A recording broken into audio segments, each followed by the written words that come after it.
Hello बच्चों, मैं Mansi Sharma mission ज्ञान से स्वागत करती हूँ आप सबका वेदांता के CSR ई लर्निंग इनिशिएटिव में। बच्चों, हमारी जो कहानी चल रही है उसका नाम क्या है? The tiger king. और इस कहानी में अभी तक के हम पढ़ चुके हैं 2 भाग। आज हम पढ़ेंगे तीसरा भाग। लेकिन ये याद करना ज़रूरी है ना कि पहले भाग में क्या हुआ था। भाई, पहले के भागों में ये हुआ था कि 10 दिन के बच्चे ने कुछ बोला, कुछ वाक्य बोले, कुछ वचन बोले और इस वजह से सबके सब अचंभित रह गए। अब ये घटना हुई क्यों? क्योंकि ज्योतिषियों ने इस बच्चे को लेकर क्या की थी? एक भविष्यवाणी की थी। और वो भविष्यवाणी क्या थी? कि टाइगर के कारण क्या हो सकता है? इस बच्चे की मृत्यु हो सकती है। अब आगे देखिए कि कहानी में क्या हुआ। चलो करते शुरू। Crown prince Jung Bahadur grew taller and stronger day by day. तो वो जो होने वाले युवराज थे, क्राउन प्रिंस थे, यानी कि होने वाले जो युवराज थे, वो क्या हो रहे थे? दिन ब दिन लंबे और मजबूत होते जा रहे थे, बलवान होते जा रहे थे, स्ट्रॉन्गर हो रहे थे, मतलब वो बलवान होते जा रहे थे। और उस युवराज का तब नाम क्या रख रहे थे? सब क्या बोलते थे? जंग बहादुर। तो ये उनका तब नाम था। उसके बाद उनके बहुत, जब वो बड़े हुए, महाराज बने, तब उनके बहुत सारे नाम पड़े थे बच्चों। No other miracle marked his childhood days. तो कोई भी और मिरेकल मतलब कोई भी और चमत्कार नहीं हुआ उनके चाइल्डहुड डेज में, यानी कि बचपन के दिनों में। Apart from the event already describe, सिवाय उस एक घटना के, इवेंट के, उस एक घटना के जो कि बता दी गई है, ऑलरेडी डिस्क्राइब कर दी गई है, ऑलरेडी बता दी गई है। The boy drank the milk of an English cow. तो वो जो लड़का था, यानी कि ये जो युवराज थे, होने वाले महाराज थे, वो क्या करते थे? उनको दूध पिलाया जाता था एक अंग्रेजी गाय का। was brought up by an English nanny। और उनकी जो दाई थी वो भी कैसी थी? अंग्रेज थी। ट्यूटर्ड इन इंग्लिश, उनको इंग्लिश पढ़ाई जाती थी, इंग्लिश में ही उनको ट्यूशन दी जाती थी बाय एन इंग्लिशमैन। और वो ट्यूशन कौन देता था बच्चों? एक फिरंगी, एक अंग्रेज ही देता था। Saw nothing but English films. और ये जो बालक था ये सिर्फ अंग्रेजी पिक्चरें ही देखता था और कोई पिक्चर नहीं देखता था। अब एक बात बताइए, आप खुद सोचिए कि ऐसा क्यों? भाई, अंग्रेज़ी गाय का दूध पीना, अंग्रेज़ी उनकी नैनी, और अंग्रेज़ी ही कौन पढ़ाता था? एक अंग्रेज़ी अध्यापक। इसका कारण क्या था? ये जो कहानी लिखी गई है बच्चों, ये उस ज़माने की कहानी बताई गई है जब भारत पे विदेशियों का राज था, अंग्रेज़ों का राज था। अब जब विदेशियों का राज था तो सारी जो अहमियत थी वो किसको दी जाएगी? भाई, अंग्रेज़ों की तरह व्यवहार करने को लेके, है ना। इसीलिए तब जो सारे राज्य थे, उस राज्य के महाराजा होते थे और जो उसके जो प्रिंस होते थे, वो उनको इसी तरीके से बड़ा किया जाता था कि वो अंग्रेज़ों से अच्छी तरीके से बातचीत कर पाएँ, उस माहौल को वो समझ पाएँ। तो बच्चे ने क्या किया? भाई, अंग्रेज़ी पिक्चरें भी देख ली, exactly as the crown princes of all the other Indian states did। और ये बच्चा उसी तरीके से बड़ा हो रहा था जैसे कि भारत के बाकी अदर इंडियन स्टेट्स, मतलब भारत के जो बाकी राज्य हैं, उनके जो क्राउन प्रिंस हैं, उनके जो युवराज हैं, जैसे बड़े होते हैं वैसे ही ये भी बड़े हो रहे थे। When he came of age at 20, जब उनकी उम्र कितनी हुई? 20 साल की हुई। The state, वो जो राज्य था, which had been with the coat of wards, वो जो राज्य था वो किसके हवाले था? उसका शासन कौन कर रहे थे? जो पालने वाले होते हैं, जो कोर्ट ऑफ वॉर्ड्स होते हैं, वो उनका शासन कर रहे थे। सब कुछ चुनिंदा लोग थे, विशेषज्ञ थे, वो सब मिलके चला रहे थे, क्योंकि महाराजा तो थे नहीं और सिर्फ क्या थे उनके पास? सिर्फ एक प्रिंस थे। इसी कारण से, और प्रिंस बहुत छोटे थे, उनको समझ नहीं थी बाकी राज्य में क्या क्या, कैसे कैसे चीज़ें करनी चाहिए, किस तरह से राज्य चलाना चाहिए। प्रिंस उस चीज़ का ज्ञान ले रहे थे, अभी बच्चे थे। इसी कारण से कुछ विशेषज्ञ मिलके क्या कर रहे थे? वो राज्य चला रहे थे। तो जब ये युवराज 20 साल के हुए, तब ये जो राज्य था उनके हाथों में दे दिया गया। उसका राज्य का कार्यभार अब ये महाराज ही संभालने लगे। But everyone in the kingdom remembered the astrologers prediction.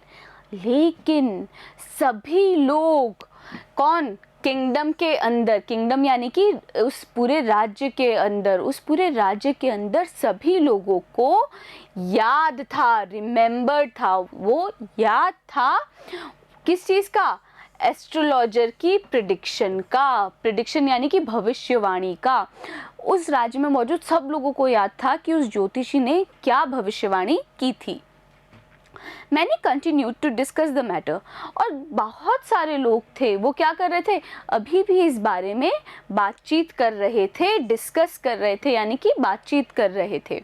Slowly it came to the maharaja's ears, और धीरे धीरे इस बात का पता किसको चल गया, महाराज को चल गया। There were innumerable forest in the Pratibandhapuram state. तो जो प्रतिबंधपुरम जो राज्य था उसके अंदर अनगिनत, इन्यूमरेबल का मतलब क्या होता है, अनगिनत, अनगिनत क्या थे बच्चों, फॉरेस्ट थे, है ना, वन थे, जंगल थे। They had tigers in them, और उन जंगलों में, उन वनों में क्या थे, टाइगर भी थे। The Maharaja new the old saying, you may kill even a cow in self defence. तो जो महाराजा थे उनको एक पुरानी कहावत, ओल्ड सेइंग मतलब एक पुरानी कहावत याद थी, और वो कहावत क्या थी, you may kill even a cow in self defence. Self defence का मतलब होता है आत्मरक्षा। तो वो ये, उनको कहावत ये ध्यान थी कि आप एक गाय की हत्या कर सकते हो आत्मरक्षा के लिए। There could be certainly be no objection to killing tigers in self defense। अगर आप गाय की हत्या कर सकते हो आत्मरक्षा के लिए तो पक्का से, सर्टेनली, पक्का से कोई ऑब्जेक्शन नहीं होगा। ऑब्जेक्शन का मतलब क्या है बच्चों, कोई विरोध नहीं होगा, कोई ऐतराज नहीं जताएगा to killing tigers in self defence. इन टाइगर्स की हत्या करने पर, उनका शिकार करने पर सेल्फ डिफेंस के लिए, आत्मरक्षा के लिए। The Maharaja started out on a tiger Hunt, और उस महाराजा ने क्या किया, उसने वो शिकार करने निकल पड़ा उस बाघ का। अब एक बात आप लोग ये समझिए बच्चों कि ये सेल्फ डिफेंस कैसे हुआ। इस तरीके से सेल्फ डिफेंस हुआ कि हम क्या बोलते हैं कि भाई मुसीबत आने से पहले ही हम उसको टाल दें। तो मुसीबत कौन लेके आ रहा था, वो टाइगर लेके आता। तो महाराजा ने क्या सोचा, भाई मैं अपनी रक्षा के लिए अगर पहले से ही टाइगर को मार दूं तो वो भी तो आत्मरक्षा ही है ना। यही सोच के उन्होंने क्या करने की सोची, टाइगर का शिकार करने की सोची। The maharaja was thrilled beyond measure. तो जो महाराजा थे वो बहुत ज़्यादा उत्साहित थे, बहुत ज़्यादा उत्तेजित थे, थ्रिल्ड थे, उत्साहित या उत्तेजित थे, और इतने ज़्यादा उत्साहित और उत्तेजित थे बियॉन्ड मेजर, जिसको नापा भी नहीं जा सकता। When he killed his first tiger, और कब हुए वो इतने ज़्यादा उत्तेजित और उतने उत्साही, कब उनके अंदर इतना उत्साह उत्तेजना आए, तब आई जब उन्होंने अपना पहला टाइगर उसको मारा। He sent for the state astrologer and showed him the dead beast। उन्होंने क्या किया फिर, अपने जो राज ज्योतिषी होते हैं ना, स्टेट एस्ट्रोलॉजर, राज ज्योतिषी को बुलवाया और ये दिखाया ये मरा हुआ बीस्ट, बीस्ट यानी कि खूंखार जानवर। What do you say now? He demanded। और उन्हें पूछा, अब तुम क्या कहते हो? Your Majesty may kill 99 tigers in exactly the same manner। तो जो राज ज्योतिषी थे उन्होंने बोला कि आप 99 टाइगर्स को मार सकते हो एक ही तरीके से। बट द एस्ट्रोलॉजर ड्रॉल्ड, ड्रॉल करने का मतलब होता है धीरे धीरे बोलना। ये बात बोलने के बाद बट पर बोला, और एस्ट्रोलॉजर फिर क्या करने लगे, वो ज्योतिषी धीरे धीरे बोलने लगे। But what, speak without fear. तो महाराजा ने पूछा, पर क्या, बिना किसी डर के बताओ। But you must be very careful with the 100th tiger. लेकिन आपको बहुत ज़्यादा ध्यान रखना पड़ेगा उस 100वें टाइगर से। What if the 100th tiger were also killed? फिर महाराज ने फिर प्रश्न किया कि क्या होगा अगर वो 100वें टाइगर को भी मार दिया जाए। Then I will tear up all my books on astrology, set fire to them and तो ज्योतिषी बोले कि अगर ऐसा हो गया तो मैं अपनी एस्ट्रोलॉजी की, ज्योतिष की सारी किताबें क्या कर दूंगा, टीयर अप कर दूंगा, उनको फाड़ दूंगा। सेट फायर टू देम, फाड़ने के बाद में उनमें आग लगा दूंगा। एंड बोला, इतने में महाराज बोले एंड, तो फिर वो बोले astrologer, I shall cut off my tuft, मैं अपना टफ्ट भी काट दूंगा। अब ये टफ्ट क्या होता है बच्चों? आप लोगों ने रामायण महाभारत देखी है? रामायण में क्या आपने ध्यान दिया एक बात पे, राम और लक्ष्मण के जब वो वन में जाते हैं उनके सर पर एक जूड़ा होता है ना? तो ब्राह्मण क्या करते थे, इस तरह से जो ज्योतिषी होते थे वो जूड़ा बांधते थे या चोटी बांधते थे, है ना? उसी को क्या बोला जाता है, टफ्ट। और यही बात ज्योतिषी ने बोली कि अगर आप उस 100वें टाइगर को भी आपने मार दिया तो मैं अपना टफ्ट काट दूंगा, मैं वो जूड़ा या चोटी वो काट दूंगा। क्रॉप माई हेयर शॉर्ट, और अपने जो लंबे बाल हैं उनको भी छोटा करा दूंगा।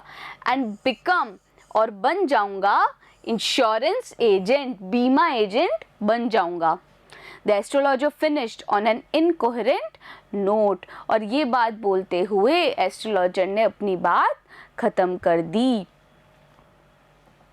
हाँ जी बच्चों, अच्छी लगी ना? अभी तक की कहानी थोड़ी सी मज़ेदार हो गई है। टाइगर का शिकार तो कर लिया, लेकिन महाराजा को एस्ट्रोलॉजर ने बताया, ज्योतिषी ने बताया कि भाई आप कितने भी शिकार कर लो, 100वें टाइगर से तो बच के रहना। अब क्या वो 100वां टाइगर महाराजा को मार पाएगा, ये तो हमें जानना पड़ेगा। और जानने के लिए क्या करेंगे?